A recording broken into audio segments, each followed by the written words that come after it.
Hi all, welcome to I plus. ഞാൻ അക്ഷര. ഇന്ന് നമ്മൾക്ക് കേറ്റഡ് എക്സാമിനേഷനും അതോടൊപ്പം സീറ്റഡ് എക്സാമിനേഷനും കോമൺ ആയിട്ടുള്ള EVS പെഡഗോജി ക്വസ്റ്റ്യൻസ് ആണ് ഡിസ്കസ് ചെയ്യാനായിട്ടുള്ളത്. തീർച്ചയായിട്ടും നിങ്ങൾക്ക് എത്ര ചോദ്യത്തിൻ്റെ ഉത്തരം കണ്ടെത്താൻ സാധിച്ചു എന്ന് നിങ്ങൾ കമൻറ്റ് ചെയ്യുക. നമുക്ക് ആദ്യത്തെ ചോദ്യത്തിലേക്ക് കടക്കാം. EVS at primary level is recommended to be transacted in an integrated approach. The most appropriate reasons are. അത്യാവശ്യം എന്താണ് സ്റ്റാൻഡേർഡ് ലെവൽ ക്വസ്റ്റ്യൻ തന്നെയാണ്. അപ്പോൾ നമുക്ക് ഈ ഒരു എക്സാംസിന് തീർച്ചയായിട്ടും അതിൻ്റെ സ്റ്റാൻഡേർഡ്സ് ഉയർന്നു വരും. അപ്പോൾ അതനുസരിച്ച് എന്ത് ചെയ്യണം, നമ്മൾ ആൻസേഴ്സ് കണ്ടെത്താനായിട്ടുള്ള രീതിയിൽ നമ്മളും ഉയർന്നു വരണം. അതിനായിട്ട് മാക്സിമം ക്വസ്റ്റ്യൻസ് നമ്മൾ വർക്കൗട്ട് ചെയ്യണം. ഇവിടുത്തെ ചോദ്യം നോക്കിക്കേ, പ്രൈമറി ലെവലിൽ എങ്ങനെയാണ് ഇൻ്റഗ്രേറ്റഡ് അപ്രോച്ചിലൂടെ EVS പഠിപ്പിക്കണമെന്നാണ് റെക്കമെൻഡ് ചെയ്യുന്നത്. അതിൻ്റെ കാരണം എന്തെന്നുള്ളതാണ്. EVS draws issues from subjects like science, social science and environmental education. It helps in developing holistic understanding. It helps to reduce burdens of students and teachers. It is convenient to teach integrated EVS. അപ്പോൾ നമുക്ക് ഇതിൽ ഒരു ഉത്തരം കണ്ടെത്താനായിട്ടുള്ള ചോദ്യമല്ല, ഇതിൽ ഒന്നിലധികം points included ആണ്. അപ്പോൾ നോക്കിയാൽ നമ്മുടെ ഓപ്ഷൻസ് ഈ ഒരു പാറ്റേണിലാണ് വരുന്നത്. A and D, C and D, B and C, A and B. അപ്പോൾ നമ്മൾ എന്ത് ചെയ്യും, ഓപ്ഷൻസിലേക്ക് നോക്കാതെ നമുക്ക് ഇതിനകത്ത് നിന്ന് എന്താണ് ഉത്തരം കണ്ടെത്താൻ പറ്റുമെന്ന് നോക്കാം. EVS draws issues from subjects like science, social science and environmental education. ശരിയാണല്ലേ? അപ്പോൾ എന്താണ് EVS എന്ന് പറയുമ്പോഴത്തേക്ക് നമുക്ക് കമ്പാർട്ട്മെൻറ്റലൈസ് ചെയ്ത് മാറ്റി നിർത്താനായിട്ട് സാധിക്കില്ല. സയൻസിൽ നിന്നും സോഷ്യൽ സയൻസിൽ നിന്നും എൻവയോൺമെൻറ്റൽ എഡ്യൂക്കേഷനിൽ നിന്നും ഒക്കെ എന്താണ് ഇഷ്യൂസ് ഡ്രോ ചെയ്യുന്നുണ്ട്. ശരിയായിട്ടുള്ള പോയിൻ്റാണ്. It help in developing holistic understanding. മൊത്തത്തിലൊരു കാര്യം മനസ്സിലാക്കി എടുക്കാനായിട്ട് സഹായിക്കുന്നു. തീർച്ചയായിട്ടും ഇൻ്റഗ്രേറ്റഡ് അപ്രോച്ചിലൂടെ പഠിക്കുമ്പോഴത്തേക്ക് അതിന് നമുക്ക് സാധ്യമാണ്. It help to reduce burdens of students and teachers. കുട്ടികളുടെയും ടീച്ചേഴ്സിൻ്റെ എന്താണ് ഭാരം കുറയ്ക്കാനായിട്ടല്ല ഇൻ്റഗ്രേറ്റഡ് അപ്രോച്ച് നമ്മൾ കൊണ്ടുവന്നിട്ടുള്ളത്. അതിന് അത്തരത്തിലൊരു ലക്ഷ്യമില്ല. അതുപോലെ എന്താണ് ഇൻ്റഗ്രേറ്റ് EVS പഠിപ്പിക്കാൻ ഭയങ്കര കൺവീനിയൻ്റ് ആണെന്നൊന്നും നമുക്ക് പറയാനും സാധിക്കില്ല. അപ്പോൾ നമുക്ക് ഏറ്റവും ആപ്റ്റായിട്ട് വരുന്ന ആൻസർ എന്താണ്? A and B ആണ്. A and B ഓപ്ഷനിലുണ്ടോ എന്ന് നമുക്ക് നോക്കാം. A and B എന്നുള്ള പോയിന്റ് ഉണ്ട്. അപ്പോൾ അതാണ് അവിടെ കറക്റ്റ് ആൻസർ ആയിട്ട് വരിക. അടുത്ത ചോദ്യത്തിലേക്ക് കടക്കാം. A teacher follows the following methods while teaching EVS: think, pair, share, reciprocal peer tutoring, jigsaw strategy and peer review. These are examples of. അപ്പം നോക്കി, നമുക്ക് EVS എന്നുള്ള കോണ്ടെക്സ്റ്റിൽ ചോദിച്ചത് കൊണ്ടാണ് ഈ ചോദ്യം നമുക്ക് ജനറലായിട്ടും ചോദിക്കാവുന്നതാണ്. അപ്പോൾ EVS പഠിപ്പിക്കുന്ന സമയത്തും ഇവിടെ പറയുകയാണ്, 3 കാര്യങ്ങൾ പറയുന്നുണ്ട്. എന്താണ്? 4 കാര്യങ്ങൾ പറയുന്നുണ്ട്. Think, pair, share, reciprocal peer tutoring, jigsaw strategy, peer review ഇതൊക്കെ ഉപയോഗിക്കുന്നു. അങ്ങനെയാണെങ്കിൽ അത് എന്തിനുള്ള എക്സാമ്പിളാണ്?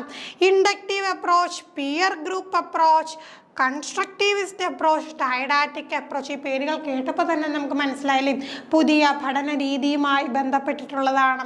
അപ്പോൾ പുതിയ പഠന രീതി എന്ന് പറയുമ്പോൾ എന്ത് തരം അപ്രോച്ചാണ് നമ്മൾ സ്വീകരിക്കുന്നത്, അങ്ങനെ നമുക്ക് നോക്കാവുന്നതേ ഉള്ളൂ. അപ്പം അങ്ങനെ വരുമ്പോഴത്തേക്ക് എന്താണ് inductive approach, particular to general അല്ലെങ്കിൽ ജനറൽ ടു പർട്ടിക്കുലർ, ഡൈഡാറ്റിക് എന്താണ് ഇൻഡക്റ്റീവും ഡിഡക്റ്റീവിൻ്റെയും കാര്യം എന്താണ് ഇവിടെ നമുക്ക് ഇത്തരത്തിൽ എന്താണ് ഈ ഒരു പോയിന്റ്സുമായിട്ട് ബന്ധപ്പെടുത്തി പറയാൻ സാധിക്കില്ല. പിയർ ഗ്രൂപ്പ് അപ്രോച്ച് എന്ന് നമുക്ക് എന്താണ് അങ്ങനെ ഒരു പേര് ഇവിടെ പറഞ്ഞേക്കുന്നു, അത് അത്ര എന്താണ് ആപ്റ്റ് ആയിട്ടുള്ളൊരു കാര്യമല്ല. പിന്നെ എന്താണ് ഡൈഡാറ്റിക് അപ്രോച്ച് എന്ന് വെച്ചാൽ ഡൈഡാറ്റിക് കാര്യം എന്താണ് പറഞ്ഞ് പഠിപ്പിച്ചു കൊടുക്കുക. ഇതൊന്നുമല്ല നമ്മൾ പുതിയ പഠന രീതിക്ക് എന്താണ് പറയുന്നത്, കൺസ്ട്രക്റ്റീവിസ്റ്റ് അപ്രോച്ച്. കുട്ടികൾ തന്നെ എന്താണ് അവരുടെ നോളജ് കൺസ്ട്രക്റ്റ് ചെയ്യട്ടെ, അതിന് വേണ്ടിയിട്ടാണ് നമ്മൾ ഇത്തരത്തിലുള്ള സോഷ്യൽ ഇൻട്രാക്ഷനിലൂടെ പിയർ ഗ്രൂപ്പ് ഇൻട്രാക്ഷനിലൂടെ കുട്ടികൾ എന്ത് ചെയ്യട്ടെ, അവർക്ക് നോളജ് കൺസ്ട്രക്ട് ചെയ്യാൻ സാധിക്കട്ടെ. അതിന് വേണ്ടിയിട്ടാണ് ഈ പിയർ ട്യൂട്ടറിങ്ങും ജിഗ്സാ സ്ട്രാറ്റജിയും അതുപോലെ എന്താണ് റെസിപ്രോക്കൽ പിയർ ട്യൂട്ടറിങ്ങും തിങ്ക്, പെയർ, ഷെയറും പിയർ റിവ്യൂ ഒക്കെ നമ്മൾ ഉപയോഗിക്കുന്നത്. അപ്പോൾ നമുക്ക് എന്താണ് ഇവിടെ കറക്റ്റ് ആൻസർ ആയിട്ട് വരിക? കൺസ്ട്രക്റ്റീവിസ്റ്റ് അപ്രോച്ച് ആണ് നമുക്ക് കറക്റ്റ് ആൻസർ ആയിട്ട് വരിക. അടുത്ത ചോദ്യം, map reading activity in EVS class develop certain abilities and skills in primary students. Primary സ്റ്റുഡൻസിലും മാപ്പ് റീഡ് ചെയ്യുക എന്നുള്ള ആക്ടിവിറ്റി അവർക്ക് കൊടുക്കുന്ന സമയത്ത് എന്താണ് ചില എബിലിറ്റീസും സ്കിൽസും ഒക്കെ അവരിൽ വളർന്ന് വരും. അപ്പം നോക്കുകയും അത് എന്തൊക്കെയാണെന്ന് ഇവിടെയും എന്താണ് നമുക്ക് ഇത്തരത്തിൽ പോയിന്റ്സ് കണ്ടെത്താനായിട്ടാണ്. ഇതിൽ ഏതൊക്കെയാണ് കറക്റ്റായിട്ട് വരുന്നത് നമ്മൾ കണ്ടുപിടിക്കണം. Understanding relative position of places, understanding directions of places, understanding symbols and scale, drawing precisely according to the scale map. അപ്പോൾ നമ്മൾ നോക്കിക്കേ, മാപ്പ് റീഡിംഗ് എന്നാണ് പറഞ്ഞിരിക്കുന്നത്. അപ്പോൾ അതിൽ തന്നെ നമുക്ക് എന്ത് ചെയ്യാൻ പറ്റും, മാപ്പ് റീഡിംഗ്, മാപ്പ് വായിക്കുകയാണ് എന്ന് വെച്ചാൽ എന്താണ് മാപ്പ് നോക്കി മനസ്സിലാക്കുന്ന ആക്ടിവിറ്റിയാണ്. അങ്ങനെ വരുമ്പോൾ ഒരിക്കലും എന്ത് വരില്ല, drawing precisely according to the scale map. Scale മാപ്പിനനുസരിച്ച് എന്താണ് പ്രിസൈസ് ആയിട്ട് കറക്റ്റ് വരയ്ക്കുക എന്നുള്ള പോയിന്റ് അവിടെ വരുന്നില്ല. ഓക്കെ, ദെൻ പിന്നെ നമുക്ക് നോക്കാം റിലേറ്റീവ് പൊസിഷൻ ഓഫ് പ്ലേസ്. ഒരു പ്ലേസിൻ്റെ റിലേറ്റീവ് പൊസിഷൻ എവിടെ നിന്ന് മനസ്സിലാക്കാനും ഡിറക്ഷൻ മനസ്സിലാക്കാനും അതോടൊപ്പം തന്നെ എന്താണ് അതിലുപയോഗിക്കുന്ന സിമ്പിൾസും സ്കെയിൽസും മനസ്സിലാക്കാനുമായിട്ടും ഒക്കെ എന്ത് ചെയ്യാം, മാപ്പ് റീഡിങ് ഉപയോഗിക്കും. അപ്പം നമുക്ക് ഈ എ ബി ആൻഡ് സി എന്നുള്ള ആൻസർ ഉണ്ടോ എന്ന് ചെക്ക് ചെയ്യാം. എ ബി ആൻഡ് സി എന്നുള്ള ആൻസർ ഉണ്ട്. പിന്നെന്താണ് നമുക്ക് ഓൾറെഡി എന്ത് ചെയ്യാം, ഇപ്പോൾ ഡി എന്നുള്ള ഓപ്ഷൻ ഇല്ലാത്തത് കൊണ്ട് നമുക്ക് മാപ്പ് റീഡിങ് എന്ന് പറയുമ്പോൾ ഒരിക്കലും അതിനകത്ത് എന്ത് വരില്ല, ഡ്രോയിങ് വരില്ല. അപ്പോൾ ഡി എന്നുള്ള ഓപ്ഷൻ എലിമിനേറ്റ് ചെയ്ത് കഴിഞ്ഞാൽ തന്നെ എന്താണ് പിന്നെ 2 ഓപ്ഷനേ ബാക്കിയുള്ളൂ, ബി ആൻഡ് സിയും എ ബി ആൻഡ് സിയും. തീർച്ചയായിട്ടും പൊസിഷൻ ഓഫ് പ്ലേസുകൾ വരാതെ ബാക്കി കാര്യങ്ങൾ വരില്ലല്ലോ. അങ്ങനെ വരുമ്പോഴത്തേക്ക് നമുക്ക് അവിടെ തന്നെ എലിമിനേറ്റ് ചെയ്തുകൊണ്ട് തന്നെ ആൻസർ കണ്ടുപിടിക്കാം, എ ബി ആൻഡ് സി. അടുത്ത ചോദ്യം, which of the following best reflect experience strategies in teaching EVS at primary level. Primary ലെവലിൽ എക്സ്പീരിയൻഷ്യൽ, അപ്പോൾ എന്താണ് അവിടെ ആ ഒരു എക്സ്പീരിയൻസിലൂടെ എന്ന് വരുമ്പോൾ എന്തൊക്കെ കാര്യം വരണമെന്നാണ്.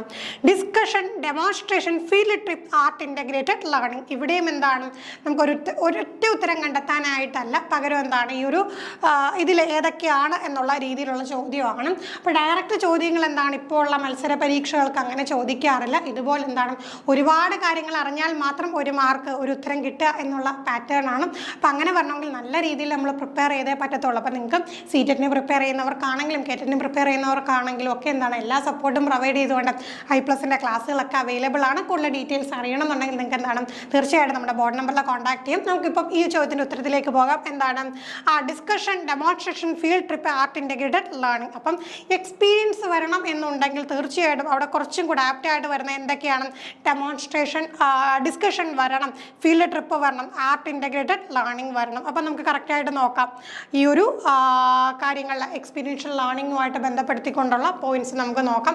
അപ്പോൾ എന്താണ് ബി, സി ആൻഡ് ഡി ആണ് നമുക്ക് വരുന്നത്. സോറി, അപ്പം നമുക്ക് ഡെമോൺസ്ട്രേഷൻ കാണുമ്പോൾ എന്താണ് എക്സ്പീരിയൻസ് കിട്ടും. ഡിസ്കസ് ചെയ്ത് കഴിഞ്ഞാൽ എന്താണ് അവിടെ എക്സ്പീരിയൻസ് കിട്ടുകയില്ല. ഡെമോൺസ്ട്രേറ്റ് ചെയ്യുമ്പോൾ അതെന്താണ് കണ്ട് എക്സ്പീരിയൻസ് ചെയ്യുന്നു.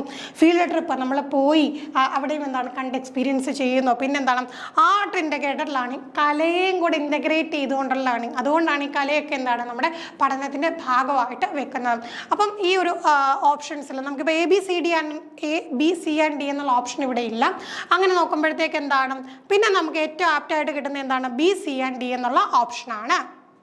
And final question ഇതാണ്, Roshni and EVS teacher displays a data chart for how many seeds out of 20 seeds each of mustard, green gram, Bengal gram and chili seeds germinated. She asked students to explain why variation in the germination rates of different seeds ഒക്കെ she wants to access the skill of. അപ്പോൾ കാണുമ്പോൾ വലിയ ചോദ്യമായിട്ടൊന്നുമില്ല. Teacher എന്താണ് കുറച്ച് കാര്യങ്ങൾ കൊണ്ടുവന്നു. എന്താണ് ഈ ഒരു സീഡ് മുളയ്ക്കുന്ന കാര്യമാണ്. അവിടെ ഗ്രീൻ ഗ്രാമും ബംഗാൾ ഗ്രാമും ചില്ലി സീഡും കൊണ്ടുവന്നു. എന്നിട്ട് എന്താണ് അപ്പോൾ ഓരോ സീഡിനും ഓരോ ജെർമിനേഷൻ റേറ്റ് ആണ്, ഓരോ രീതിയിലാണെന്ന് മുളയ്ക്കുന്നത്. അപ്പോൾ അവിടെ എന്താണ് കുട്ടിയുടെ എന്ത് സ്കിൽ, അത് കുട്ടിയോട് എക്സ്പ്ലെയിൻ ചെയ്യാൻ പറയുമ്പോൾ എന്ത് സ്കില്ലാണെന്നാണ് നോക്കേണ്ടത്. Investigation, prediction, experiment, drawing, inference. അപ്പം നോക്കിക്കും 3 കാര്യങ്ങൾ കുട്ടിയുടെ മുമ്പിൽ കൊണ്ടുവച്ച് കഴിഞ്ഞു. പിന്നെ അതിൽ നിന്ന് കണ്ടെത്തിയാൽ മതി. അങ്ങനെ വരുമ്പോഴത്തേക്ക് എന്താണ് അവിടെ നിന്ന് ഇൻഫറൻസ് കണ്ടെത്തിയാൽ പോരെ മതി. ഇപ്പോൾ എന്താണ് പ്രഡിക്ഷനും ഇൻവെസ്റ്റിഗേഷനും എക്സ്പെരിമെൻറ്റും ഒക്കെ എന്താണ് നമുക്ക് പല ഘട്ടങ്ങളിലായിട്ട് ചെയ്യും. ഇവിടെ എന്താണ് റിസൾട്ട് ടീച്ചർ എന്താണ് ഡാറ്റ ചാർട്ട് ഡിസ്പ്ലേ ചെയ്തേക്കുവാണ്. അപ്പോൾ അതിന് ഇൻഫറൻസ് കണ്ടെത്തിയാൽ മതി. ഇപ്പോൾ എന്താ ഡ്രോയിങ് ഇൻഫറൻസ് ആണ് അതിൻ്റെ കറക്റ്റ് ആൻസർ ആയിട്ട് വരിക. അപ്പോൾ ഇത്രയും ക്വസ്റ്റ്യൻസ് ആണ് നമുക്ക് ഡിസ്കസ് ചെയ്യാനായിട്ടുള്ളത്. മറ്റൊരു വീഡിയോയിൽ നമുക്ക് വീണ്ടും കാണാം. Thank you.